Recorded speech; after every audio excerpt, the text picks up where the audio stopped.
Welcome, my name is Farhan. तो आज हम देखने वाले हैं एक बहुत ही इंपॉर्टेंट वीडियो जो कि है मेजर गौरव आर्या सर का। तो चाणक्य डायलॉग्स हिंदी से ये वीडियो है। ऑब्वियसली वीडियो थोड़ा सा लंबा है तो हम जो है इसे फास्ट फॉरवर्ड करके देखेंगे क्योंकि बेसब्री किस्म के इंसान हैं हम, और जो है इतना स्लो हम देख नहीं पाएंगे। तो इसको हम थोड़ा सा फास्ट फॉरवर्ड कर देते हैं। जैसा कि आप देख सकते हैं 170 हमने कर दिया है। हम इसको एक काम करते हैं 150 पे कर देते हैं फ़िलहाल, और ज़्यादा स्लो रहेगा तो और बढ़ा देंगे। ठीक है, तो सीधा वीडियो प्ले करते हैं और लाइक शेयर सब्सक्राइब करना मत भूलना। और प्ले। पाकिस्तानी गुस्सा, पाकिस्तानी आग बबूला। अच्छा, पाकिस्तानी फौज कभी गुस्सा नहीं करती क्योंकि उसको लड़ना तो है नहीं। पाकिस्तानी टीवी एंकर गुस्सा करती है, पाकिस्तानी यूट्यूबर गुस्सा करते हैं। ईरान ने मारा दे दनादन दे दनादन दे दनादन, मिसाइल। पाकिस्तान कहता है कि बच्चे मार दिए। यहाँ पे तो आतंकवादी थे ही नहीं, आपने बच्चे मार दिए। अच्छा, ये जैश अल-अदल है। मैं आपको बताता हूँ दोस्तों, ये एक सुन्नी मुस्लिम टेररिस्ट तंजीम है जिसको फंड करा है पाकिस्तानी आर्मी ने और आईएसआई ने। दो लाहौरी आपस में बातचीत कर रहे हैं कि क्या ईरान जानता नहीं है कि साढ़े कोल बम है, हमारी टेक्नोलॉजी कितनी खतरनाक है, हम यहाँ से रॉकेट मारेंगे तो ईरान उड़ जाएगा। ये सब इन्होंने कल रात से ये लोग बकवास कर रहे हैं और ईरान को कई बार बातों बातों में उड़ा चुके हैं। पाकिस्तानी अस्सलाम वालेकुम, मिसाइल ने बोला वालेकुम सलाम, हो गई बस। जय हिंद दोस्तों, मैं हूं मेजर गौरव आर्या और आप देख रहे हैं सर उन्हें दिखी भी नहीं थी। तो चाणक्य डायलॉग्स। इस वीडियो को लाइक करिए, हमारे चैनल को सब्सक्राइब करिए, बेल आइकन दबाना बिल्कुल मत भूलिएगा। खबर तो आप सुन चुके होंगे दोस्तों। यार मैं नोटिस कर रहा हूँ मेजर साहब जो हैं सूट वूट अच्छे पहनने लगे। मेरे अभी तक बन के नहीं आए, सिल के नहीं आए, लेकिन मैं देख रहा हूँ, मैं नोटिस कर रहा हूँ। आगे चलते हैं। खबर तो आपके पास आ चुकी होगी, रात को ही आ चुकी होगी खबर कि ईरान ने पाकिस्तान के अंदर मिसाइल डाल दी। अब जो बलूचिस्तान का एरिया है वो पाकिस्तान में भी है और वो ईरान में भी है। तो जैश अल-अदल एक ग्रुप है, उसके बारे में हम 2-3 बार पहले भी डिस्कस कर चुके हैं चाणक्य डायलॉग्स हिंदी में ही, कि जैश अल-अदल एक सुन्नी मुसलमान टेरर ऑर्गेनाइजेशन है। उसमें सुन्नी मुस्लिम हैं और वो जाते हैं बलूचिस्तान में, ईरान वाले, ठीक है जी, ईरान के बलूचिस्तान में, और वहां पर जाकर लोगों का कत्ल करते हैं, मारते हैं। तो इन्होंने ड्रामा इस बार करा। कुछ समय पहले इन्होंने ईरान के बॉर्डर गार्ड्स भी मारे थे। जैश अल-अदल वालों ने अटैक कर दिया, मार दिया बॉर्डर गार्ड्स, ये कर दिया, वो कर दिया, तहस नहस रॉकेट मार दिए। अब ईरान ने पहली बार इतनी बड़ी कार्रवाई करी है और पाकिस्तान के अंदर दोस्तों मार दी मिसाइल। मैं आपको एक बात बताता हूं, मुझे ऐसा पूरा लगता है कि थर्ड वर्ल्ड वॉर यानी कि तृतीय विश्व युद्ध की ओर दुनिया जा रही है। और मैं आपको लॉजिक के साथ समझाऊंगा, मैं आपको फैक्ट्स और डेटा दूंगा कि ऐसा क्यों हो रहा है। दोस्तों, कुछ ही दिन पहले ईरान ने बम मारा था, मिसाइल मारी थी इराक के अंदर। इराक के अंदर मिसाइल मारी, इराक के अंदर मिसाइल मार के ईरान ने बोला कि वहां पे हैं मोसाद यानी कि इजरायली खुफिया एजेंसी के लोग, तो हमने खुफिया एजेंसी इजराइल को इराक में बर्बाद कर दिया है, हमने मोसाद को इराक में बर्बाद कर दिया है, इंशाल्लाह फतेह हमारी हो। अब ईरानी खुश हो गए। वहां से इराकियों का जवाब आया। इराकियों ने बोला पागल हो तुम लोग, यहां पे कौन रह रहा है मोसाद, तुमने बीच बाजार में किसी का घर था, तुमने बम मार दिया यार। तो गुस्से में अपने एम्बेसडर को वापस बुला लिया और जो चार्ज दी अफेयर्स थे उनको विड्रॉ कर लिया। अब ईरान और इराक के बीच में खटपट चल रही है। मुफ्त में बैठे बैठे इनको पता नहीं कहां सपने में मोसाद दिखा, ईरान के मौलाना मौलवियों को। इन पागल के बच्चों ने बोला मारो, वहां पे मिसाइल उन्होंने मारी। इराक ने जवाब दे दिया। इराक ने बोला यार तुम दिमाग है तुम्हारा, नहीं तुम्हारा दिमाग है, घास खाते हो, क्या खाते हो तुम। अब वही काम ईरान ने कर दिया, लेकिन पाकिस्तान को ठीक मारा बिल्कुल। Pakistan deserves it. लेकिन दोस्तों इसमें ना मैं बताता हूं तृतीय विश्व युद्ध की बात जो हम कर रहे हैं उसको मैं जरा 2-3 मिनट बाद में समझाऊंगा आपको। पहले पाकिस्तान का रिएक्शन। अब साहब, पाकिस्तानी गुस्सा, पाकिस्तानी आग बबूला। अच्छा, पाकिस्तानी फौज कभी गुस्सा नहीं करती क्योंकि उसको लड़ना तो है नहीं। पाकिस्तानी टीवी एंकर गुस्सा करते हैं, पाकिस्तानी यूट्यूबर गुस्सा करते हैं। ईरान ने मारा दे दनादन दे दनादन दे दनादन, मिसाइल। पाकिस्तान कहता है कि बच्चे मार दिए। यहाँ पे तो आतंकवादी थे ही नहीं, आपने बच्चे मार दिए। अच्छा, ये जैश अल-अदल है। मैं आपको बताता हूँ दोस्तों, ये बलूचिस्तान में काम करते हैं, लेकिन आप इनको कंफ्यूज मत करना बलोच फ्रीडम फाइटर से। बलोच फ्रीडम फाइटर जैसे BLA है, BRAS है, ये अलग ऑर्गेनाइजेशन है। ये बलूचिस्तान की आजादी के लिए काम कर रही हैं। इनका ईरान के ऊपर या ईरान के ऊपर जो हमले हो रहे हैं इनका कोई लेना देना नहीं है, ये दूसरे लोग हैं। जैश अल-अदल ये एक सुन्नी मुस्लिम टेररिस्ट तंजीम है जिसको फंड करा है पाकिस्तानी आर्मी ने और ISI ने। ये मैं आपको बताता हूँ करते क्या ये लोग। पाकिस्तान की आदत है कि अगर आप नक्शा देखेंगे तो आपको पता लग जाएगा पाकिस्तान करता क्या है। पाकिस्तान वही काम करता है जो ईरान करता चला है। पाकिस्तान ने भारत में कश्मीर में आतंकवाद फैलाया, जैश ए मोहम्मद, लश्कर ए तैयबा, फलाना ढिमका, कि हम भारत में कंट्रोल कर पाएं, इन्फ्लुएंस कर पाएं चीजें। कश्मीर में करवा दिया, हजारों लोग मरवा दिए। वही काम पाकिस्तान ने भारतीय पंजाब में करा। ये बब्बर खालसा, टप्पर खालसा, ये सब दुनिया भर के इन्होंने ड्रामे यहाँ पे शुरू कर दिए कि हम पंजाब में भी कंट्रोल कर लें। उसी प्रकार से इन्होंने तालिबान बनाया कि हम अफगानिस्तान को कंट्रोल कर लें। वही तालिबान जो आज इनको मार मार के सुन्न कर रखा है ना, जिसने मार मार के दुम्बा बना दिया इनका, वही तालिबान। ये पाकिस्तानियों का ही क्रिएशन है। पाकिस्तानियों ने बोला चलो वहाँ पे तालिबान बनाते हैं। तालिबान बनाएंगे, जैसे यहाँ पे हम इंडिया के 2 एरिया हम कंट्रोल कर सकते हैं, जैश ए मोहम्मद और लश्कर ए तैयबा, उसी प्रकार से तालिबान से हम अफगानिस्तान कंट्रोल करेंगे और जैश अल-अदल से हम ईरान को कंट्रोल करेंगे। और कंट्रोल कैसे होगा कि यानी कि हम आपके यहाँ जब भी चाहे कुछ हादसा करवा सकते हैं, कुछ सानिया करवा सकते हैं, कुछ ऐसी ट्रेजेडी करवा सकते हैं, कुछ ऐसा कि जिससे लोगों के दिल टूट जाए। आतंकवादी गतिविधियां हो गई, किसी को मार दिया, कुछ ऐसा हो गया कि मार्केट में बम फूट गया, 150 लोग मर गए, दिल तो टूटता है, लोग तो रोते हैं, जिसके घर वाला जाएगा वो तो रोएगा। तो अब ये पाकिस्तान ने अपनी पॉलिसी करी, यही पॉलिसी वापस पाकिस्तान को काट रही है। खैर, मारी उसने मिसाइल। पाकिस्तानी टीवी एंकर कह रहा है कि आप तो ये जानता नहीं क्या ईरान, ये पूछ रहे हैं आपस में, ईरान से नहीं पूछ रही है, 2 लाहौरी आपस में बातचीत कर रहे हैं कि क्या ईरान जानता नहीं है कि साढ़े कोल बम है, हमारी टेक्नोलॉजी कितनी खतरनाक है, हम यहां से रॉकेट मारेंगे तो ईरान उड़ जाएगा। ये सब इन्होंने कल रात से ये लोग बकवास कर रहे हैं और ईरान को कई बार बातों बातों में उड़ा चुके हैं। काम किसी ने नहीं करा। अच्छा, पाकिस्तान की मिनिस्ट्री फॉरेन अफेयर्स ने बोला कि हम कंडेम करते हैं और हमारी सोवरेनिटी, हम तुम्हारी 2 कौड़ी की सोवरेनिटी नहीं है यार। मुझे तो जब बहुत बुरा लगता है जब पाकिस्तानी ना खुद मुख्तारी की बात करते हैं, मुझे बहुत बुरा लगता है। तुम्हारी क्या खुद मुख्तारी, बिके हुए तुम लोग हो यार। $2 में तुम्हारी कौम बिकी हुई है, कर्ज में तुम डूबे। तुम्हारी सोवरेनिटी, आप ही के एक बहुत बड़े टीवी जो कमेंटेटर हैं, मैं तो कहता हूं आदमी फिलोसोफर है, टीवी कमेंटेटर नहीं, हसन निसार साहब। हसन निसार साहब का ही डायलॉग है, मैं पाकिस्तानी आपको इसलिए बता रहा हूं क्योंकि एक दूसरे पाकिस्तानी की बात कम से कम आपको समझ में आ जाएगी। हसन निसार साहब का यह कहना है कि जो बंदा, यानी कि कोई भी आदमी जिसकी जमीन अपनी नहीं है, राइट, जिसकी छत अपनी नहीं है, उसका वोट अपना कैसे हो सकता है? यानी कि वो बंदा खुद मुख्तार हो ही नहीं सकता, वो सॉवरेन हो ही नहीं सकता, उसकी संप्रभुता हो ही नहीं सकती, क्योंकि वो बिक चुका है। आपके सर से बाल से लेकर पैर के जो जूते हैं सब कुछ तो बिक चुके हैं यार। आप बात करते हो सॉवरेनिटी की, आप बात करते हो संप्रभुता की। हैं? हम ये करते हैं कि हमारे पास बम है, हमारे पास, तो मारो ना बम। किसने बोला तुम्हें मत मारो? क्या गौरव आर्या परमिशन देगा, लिख के देगा चिट्ठी, तब तुम बम मारोगे? मारो बम, एटम बम में मारो उसके। भाई तुम में औकात है, तुम्हारे जर्नलों में औकात है, तुम्हारे अंदर बड़ा ये वलवला, बड़ा एक जोश, बड़ा ये जुनून है कि हम जिहाद करेंगे इंशाल्लाह, तो करो ना। किसने रोका है तुम्हें? किसने रोका है? ये सिर्फ कौमी तराने लिखने के लिए तुम्हारा जोश सिर्फ कौमी तरानों तक है?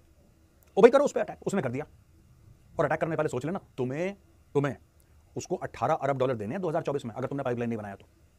$18 अरब यू ओ ईरान, तो भिख मंगो, औकात में रहो। ईरान कुछ नहीं कहेगा, ईरान कहेगा ठीक है अटैक कर देना, पहले 18 अरब लाओ मेरे। गला सूख जाएगा पाकिस्तान के पंजाबी जनरलों का, गला सूख जाएगा। हम तो कह रहे थे, हम तो हैं, बस हैं करने में रह जाओगे तुम। $18 अरब केस फाइल करने वाला इंटरनेशनल कोर्ट ऑफ जस्टिस में, क्रिमिनल केस, फ्रॉड का पाकिस्तान के ऊपर ईरान। और ईरान बोल चुका है मुंह पे, $18 अरब लाओ, you owe us $18 billion in case you do not activate the pipeline. Pakistan ने तो कंस्ट्रक्ट नहीं करी पाइपलाइन, एक्टिवेट कहां से कर देगी? अब दो 18 अरब। मुझे ऐसा लगता है अगर पाकिस्तान ने हमला वापस नहीं किया तो ईरान से ये कहेंगे साहब आपने हमें मार दिया है, अब आप केस ना करें, तो वो फिर टूस हो जाएगा। मतलब वो सेम है ना। और नहीं तो अगर ये पाकिस्तान ने हमला कर दिया तो फिर पक्की बात है ईरान जो है इन पे केस भी ठोकेगा आगे चलकर। ये कार देंगे, हम नहीं डरते किसी से, बस यही बोल देना तुम्हें, इससे काम तुम्हारा हो जाएगा। अच्छा दोस्तों, ईरान ने फिर ये बोला है कि ये जो मिसाइल गिरी है पाकिस्तान के ऊपर, ये गलती से गिर गई है। ऐसी हसीन गलतियां होती रहती पाकिस्तान के साथ। आपको याद है पिछले साल क्या हुआ था? एक गलती से ब्रह्मोस मिसाइल इंडिया से चली गई थी। हमने भी हसीन गलती करी थी पिछले साल। इंडिया से मिसाइल आ रही है, मिसाइल अस्सलाम वालेकुम, मिसाइल ने बोला वालेकुम सलाम, वो गई। बस इनका पूरा का पूरा एयर डिफेंस सिस्टम फेल एक ब्रह्मोस के सामने। उसमें तो एक्सप्लोजिव नहीं लगा था, वो तो ऐसी थी without this thing, you know, warhead. वो मिसाइल गई, ये लोग इंटरसेप्ट नहीं कर पाए 2-3 मिनट। मैं तो कह रहा हूँ छोटा सा डाल देते आगे चलते। पाकिस्तान की स्पेस मोड़ती रही हाइपरसोनिक स्पीड में, शू निकली, बस ऐसे देखा उन्होंने, बस थैंक यू बोला, बाय बाय। तो ये बड़ी हसीन गलतियां हो रही हैं यार। कभी भारत से गलती से निकल जाता है, कभी ईरान से गलती से निकल जाता है। दोस्तों ये तो बात हुई पाकिस्तान की, लेकिन पूरी दुनिया में जो मैं तृतीय विश्व युद्ध की बात कर रहा हूं, जो मैं कह रहा हूं कि पूरे दुनिया में आग की लपटें फैल रही हैं। अब आप देखिए क्या क्या हो रहा है। आप ये समझ लीजिए कि इजराइल और हमास की लड़ाई रुकने का नाम नहीं ले रही, करेक्ट? उसमें हिजबुल्लाह भी शामिल हो गया और उसमें हूथी भी शामिल हो गए। अब इसके अलावा दोस्तों, हूथियों ने अमेरिकन के ऊपर अटैक करा और इंग्लिश के ऊपर अटैक करा, उनके जहाजों के ऊपर। उसके रिस्पॉन्स में अमेरिका और इंग्लैंड ने, यानी कि यूके और यूएसए ने मिलकर हूथियों का बैंड बजा दिया।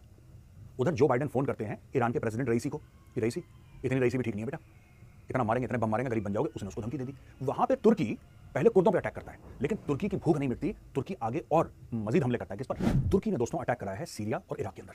वही कर्डिश वर्कर्स पार्टी जो तुर्की के शदीद खिलाफ है, बिल्कुल खिलाफ है, वो कह रहा है कि मर जाएंगे, लेकिन तुर्की का जो संप्रभुता है तुर्की की, उसको हम एक्सेप्ट नहीं करते। उन लोगों के ऊपर तो टर्की ने पहले बॉम्ब करा, उनके ऊपर, कुर्दों के ऊपर, फिर उसने सीरिया और इराक के ऊपर अलग बॉम्ब कर दिया। तो आप समझ रहे हैं पूरा मिडिल ईस्ट और ईस्टर्न यूरोप अब जंग की लपट में है। और आप ये मत सोचिएगा कि एशिया नहीं पहुंच सकती, मैं पहले भी बोल चुका हूं आपको कल परसों, ये आग की लपटें एशिया पहुंचेंगी, ये होगा, मैं आपको बता रहा हूं। और दोस्तों, जो चीन और ताइवान के बीच की कशमकश है, जो झगड़ा है, चीन पक्का करेगा अटैक, 100% चीन करेगा। चीन अटैक करने की पूरी कोशिश करेगा। और चीन के अंदर कुछ चीजें हो रही हैं जो मैं आज आपको बताऊंगा, जिससे आपको पता लग जाएगा कि जो मेजर गौरवारी आपको बता रहा है वो ऐसा क्यों कह रहा है, उसके पीछे कारण क्या है, कुछ हमारी रिसर्च है, ये भी सुन लीजिए। अब दोस्तों ये देखिए हमारी रिसर्च है, मैं रिसर्च से आपको रेफर करके बताता हूं कि चाइनीज प्रेसिडेंट शी जिनपिंग ने एक चाइनीज मिलिट्री के अंदर उथल पुथल ला दी, काफी जर्नलों को सैक कर दिया, और जो अपने फेवरेट हैं उनको ऊंची ऊंची पोजीशन में बैठा रहा है। ऊंची पोजीशन में क्यों बैठा रहा है ये भी देख लीजिए, और सीनियर कमांडर्स जो हैं उनको निकाल रहा है, क्योंकि ये जो सीनियर कमांडर है दोस्तों लड़ना नहीं चाहते। मैंने आपको बोला ना कि एशिया तक लड़ाई पहुंचेगी। अब ये जो एरिया वेस्ट एशिया कहता है, जहां पे ऑलरेडी जंग चल रही है ना, उसको तो एशिया कहता है। तो आप बोलेंगे मेजर साहब आपने तो ये बोला था कि एशिया में जंग नहीं, एशिया में पहुंचेगी, एशिया में तो ऑलरेडी हो रही नहीं। व्हेन आई से एशिया, मैं अपनी जैसे साउथ एशिया है, या फिर हम ये कह सकते हैं कि चाइना का पूरा एरिया है, इस एरिया को मैं वैसे बोल रहा हूं। चल तो टेक्निकली स्पीकिंग एशिया भी रही है, लेकिन जब हम कहते हैं ना हमारे साइड का जो एशिया है, जहां पे चाइना है, पाकिस्तान है, बांग्लादेश है, ये सब इंडिया तो है ही है वहां पे बीच में, खैर तो ये सारा इस एरिया में ये पहुंचेगी, राइट? अब देखिए ये क्या कर रहा है शी जिनपिंग, इस चीज में लगा है कि ऊपर वाले जनरलों को धीरे धीरे धीरे धीरे निकाल दे। वो क्यों निकाल रहा है? पहले तो मैं आपको असली औकात बताऊं चाइनीज फौज की। दोस्तों चाइनीज आर्मी नहीं है, वो पीपल्स लिबरेशन आर्मी है। जैसे इंडिया की आर्मी को इंडियन आर्मी बोलते हैं, अमेरिका की आर्मी को यूएस आर्मी बोलते हैं, यूके की आर्मी को ब्रिटिश आर्मी बोलते हैं, चाइना की जो आर्मी उसको चाइनीज आर्मी क्यों नहीं बोलते? सोचिए तब आपको पता लग जाएगा क्या चल रहा है टंटा इसमें और क्यों चल रहा है, राइट? चाइनीज आर्मी है ही नहीं, वो पीपल्स रिपब्लिक ऑफ चाइना की फौज नहीं है, उस देश की फौज नहीं है, वो कम्युनिस्ट पार्टी ऑफ चाइना का आर्म्ड विंग है। आप समझ रहे हैं?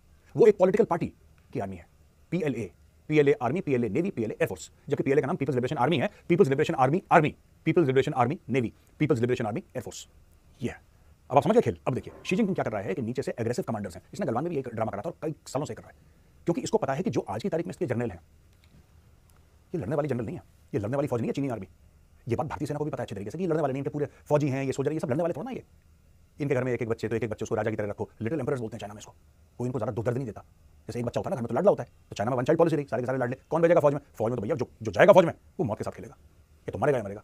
फौज में और तो कुछ स्कोप है नहीं, कोई भी फौज हो, तो ये लोग डर के भेजते हैं अपने बच्चों को फौज में। अब हुआ ये यहाँ पे कि भाई चाइना का जो पूरा सिस्टम है, पूरा का पूरा सिस्टम जो चाइना का है इस वक्त, फौज का सिस्टम, उसके ऊपर जो लोग बैठे हैं जनरल लेवल पे, जिनको एक्चुअली लड़ाई करनी है, राइट, वो लड़ना नहीं है, लड़ना नहीं है, मर जाएंगे, लड़ना नहीं है। और शी जिनपिंग को पता है कि लड़ने वाली फौज नहीं है, इसलिए शी जिनपिंग ऊपर वाले जनरलों को हटा के ऐसे ऐसे जनरल्स ला रहा है जो कि बड़े एग्रेसिव हैं, जो एक्चुअली जंग करना चाहते हैं। और जिस दिन उसकी ये पॉलिसी कंप्लीट हो गई उस दिन वो अगला स्टेप ताइवान पे लेगा। मैं आपको और डिटेल्स देता हूं। ये दिखा है कि observer suggest there may be reluctance within the Chinese military to actively participate in combat. बड़े रिलक्टेंट हैं, झिझक है इनमें। रिलक्टेंस यानी कि झिझक। इनकी सीनियर लीडरशिप कहती है हम नहीं लड़ना चाहते भाई, हम आज तक नहीं लड़े। इनको चाहिए फौज की वर्दी, इनको चाहिए बड़े बड़े मेडल, पता नहीं किस चीज़ के, लेकिन मेडल। इनको चाहिए आलीशान घर, इनको चाहिए सारी चाइनीज फौज की फैसिलिटीज, इनको चाहिए अय्याशी की जिंदगी। लड़ना कोई है इनको यार।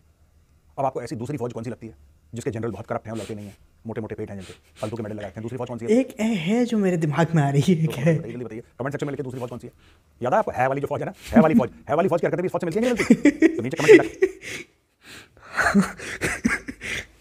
हाँ सही बात है। तो जी बाहर निकालने वाला इमोजी डालिएगा, मेजर समझ जाएगा आपने है बोल दिया है। ठीक है भाई।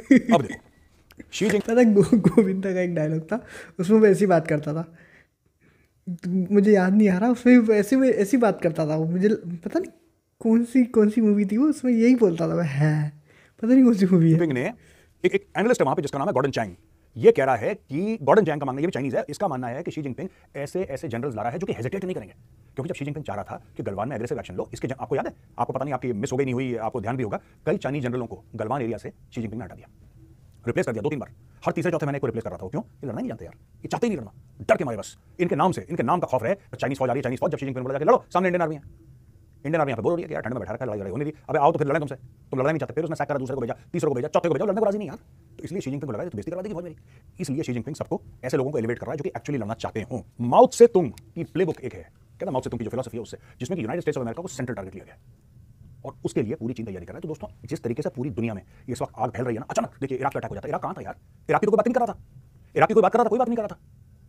अचानक ईरान जो है इराक पे बम मार देता है, पता नहीं इनको क्या खुजली होती है अचानक। ये पाकिस्तान पे बम, जो कि ठीक मारा पाकिस्तान पे। तो मैं ईरानियों से कहूंगा ठीक है, मुझे तुम्हारे ये मौलवी मौलाना जो पागल के बच्चे बैठे हैं ईरान में मुझे अच्छे नहीं लगते, लेकिन मैं फिर भी मौलाना साहब आपसे रिक्वेस्ट करूंगा 2-4 बम और मारें पाकिस्तान में, दे डिजर्व इट। तो दोस्तों इस तरीके से आप देख रहे हैं धीरे धीरे अमेरिका भी इसमें आ रहा है, ईरान भी इसमें खींचा चला आ रहा है, इराक को भी खींच लिया, सीरिया को भी खींच लिया, येमेन को भी खींच लिया, इजराइल को भी खींच लिया, फिलिस्तीन को भी खींच लिया, लेबनान को भी खींच लिया, पाकिस्तान को भी खींच लिया। कितने देश आ गए? जो लड़ाई सिर्फ 2 देशों के बीच में हुई थी, या एक देश और एक आतंकी गुट इजराइल और हमास के बीच में, उसका दायरा कितना फैल गया। और अभी तक मैंने आपसे रशिया और यूक्रेन की बात नहीं करी है, वो मैं कह रहा हूँ यूरोप का मामला है, ये तो एशिया का मामला है। ये कहाँ पे है दोस्त? सब अपने जितने भी भाई लोग आपस में एक दूसरे की गर्दन काट रहे हैं, दोस्त कहाँ है? तो एशिया पूरा। अब आप समझ लीजिए कि यूरोप की लड़ाई, अब 2 कॉन्टिनेंट ऐसे हैं जिसमें कि लड़ाई फैल चुकी है। अब आप देखिए, 2-3 बातें तो मैं बोल देता हूँ आपको। तो there is a positive side and there is a negative side. तो नेगेटिव साइड तो हम सभी को पता है वॉर का, मतलब हम थोड़ा सा मतलब गैस कर सकते हैं। तो बात यह है कि बहुत सारे लोग मारे जाएंगे, बहुत सारी जो है गलतियां होंगी, बहुत सारे ऐसे काम भी होते हैं वॉर में जो कि इनह्यूमेन होते हैं, टॉर्चर भी होता है और भी बहुत कुछ होता है। तो वो सब भी होगा। बहुत सारा जो रिसोर्सेज हैं वो दूसरी जगह जाएंगे, जाहिर सी बात है वर्ल्ड वॉर में। लेकिन एक पॉजिटिव चीज़ जो है वो ये भी होती है कि जब वर्ल्ड वॉर होती है ना तो दुनिया बदल जाती है। लॉन्ग टर्म में उसके पॉजिटिव इम्पैक्ट ज़रूर नज़र आते हैं। ऑब्वियसली वो तरक्की, वो प्रोग्रेस जो है वो बहुत सारी लाशों के ऊपर होती है, बट होती ज़रूर है। आप देखें कितनी सारी टेक्नोलॉजी है जो वर्ल्ड वॉर 2 से आई है। जितनी भी टेक्नोलॉजी हम यूज़ कर रहे हैं ना कहीं वहीं से ट्रेस होती है। कुछ ना कुछ वहाँ बना था, उसके बाद वो प्रोग्रेस किया और कहीं से कहीं पहुँच गया और आज वो टेक्नोलॉजी यूज़ हो रही है। बहुत सारी टेक्नोलॉजी ऐसी है, राइट। वर्ल्ड वॉर 1 को आप देख लें, राइट। तो ये सारी चीज़ें जो हैं एक बहुत बड़ी जंग के उसमें ही आती हैं, लेकिन obviously there is a downside to it as well. तो मुझे ऐसा लगता है अगर अब 3rd वर्ल्ड वॉर हुई और अगर हमने सर्वाइव कर लिया तो दुनिया बहुत तेज़ी में बदल जाएगी। मतलब वो दुनिया शायद हम पहचान भी ना पाएँ, क्योंकि टेक्नोलॉजी ऑलरेडी बहुत तेज़ चल रही है। अभी सोचो नॉर्मल स्पीड पे हम speech recognition, facial recognition, AI software, quantum computing, 5G network, ये सब चीज़ें लाने वाले हैं जो कि दुनिया बदल देंगे। अब इमेजिन करो अगर उस पैडल पे, उस एक्सेलरेटर पे अगर पूरी ताकत से पैर रख दिया जाए तो क्या होगा? मतलब हर कंट्री इतनी तेज़ी में उसके पीछे पड़ेगी कि सबसे पहले क्वांटम कंप्यूटर हमको चाहिए, राइट? या फिर एआई जो सॉफ्टवेयर है वो हमको चाहिए, या बाय द वे डीएनए से जो छेड़छाड़ हो रही है वो उसके पीछे पड़ जाएंगे। तो वो जंग होगी जो हमने सोचा भी नहीं, क्योंकि अगर डीएनए से छेड़छाड़ करोगे, अगर बायोलॉजिकल वेपन्स यूज़ करोगे तो वैसे तो रेसिडेंट इवल गेम जो है वो मेरा फेवरेट है, लेकिन भाई साहब रियल वर्ल्ड में वो इतना फैंसी लगेगा नहीं, ठीक है? तो बहुत सारी बीमारियाँ, बहुत सारी दिक्कतें, बहुत सारी परेशानियाँ, बहुत सारी मौतें, बहुत सारी और भी बहुत कुछ होगा तब कहीं जाकर जो है तो वो सब चीज़ें होंगी। तो मुझे ऐसा लगता है कि ऐसा ना हो तो ज़्यादा बेहतर, and let's hope for the best लेकिन प्रिपेयर फॉर द वर्स्ट, ऐसा कहते हैं, और यही ठीक है। फ़िलहाल जो है रही बात पाकिस्तान की, तो ये सब मतलब वो नॉनसेंसिकल, नॉन सीरियस टाइप के लोग हैं, जैसी हरकतें करोगे वैसा भुगतोगे, ठीक है? मतलब जैसे को तैसा वाली बात हो गई है, तुम करवा रहे थे, अब तुमको पड़ गई है, तो ठीक है, अभी क्या बोल सकते हैं। रही बात सो कॉल्ड जो लाहौरी हैं, तो उनका कुछ नहीं हो सकता, वो स्टूडियो में ही सारी जंगें जीत जाते हैं, तो उन्हें जीत जाने दो। लेकिन मुझे ऐसा लगता है कि इसका एक फॉल आउट तो ये होगा कि एक प्रेसिडेंट जो है वो ये सेट हो चुका है कि इंडिया ने मारा, ठीक है, फिर अफ़गानिस्तान मार रहा है, फिर ईरान ने भी मार दिया, बचा कौन? चाइना के अलावा बचा कौन? एक तो ये बात तो सेट हो गई है, अब पाकिस्तान के जो है कोई ना कोई यहाँ से वहाँ से बजाता रहेगा, ये अच्छी बात है, ठीक है? तो फिलहाल इतना ही। आई होप आप लोगों ने भी कुछ देखा हो, सीखा हो, समझा जाना हो, एंड कोई भी अगर आप बात बोलना चाहते हैं, देखना चाहते हैं, समझना चाहते हैं, अगर चाहते हैं मैं कोई वीडियो देखूँ तो ज़रूर बताएं, और हम ज़रूर देखेंगे, कमेंट सेक्शन में लिख देना, एंड लाइक शेयर सब्सक्राइब करें, और इनके चैनल को भी लाइक शेयर सब्सक्राइब करें, और जो भी वीडियो हम देखते हैं उसका ओरिजिनल लिंक जो है वो डिस्क्रिप्शन में होता है। तो बस फिलहाल इतना ही, मिलते हैं दूसरी वीडियो में, अपना ख्याल रखें, बाय बाय।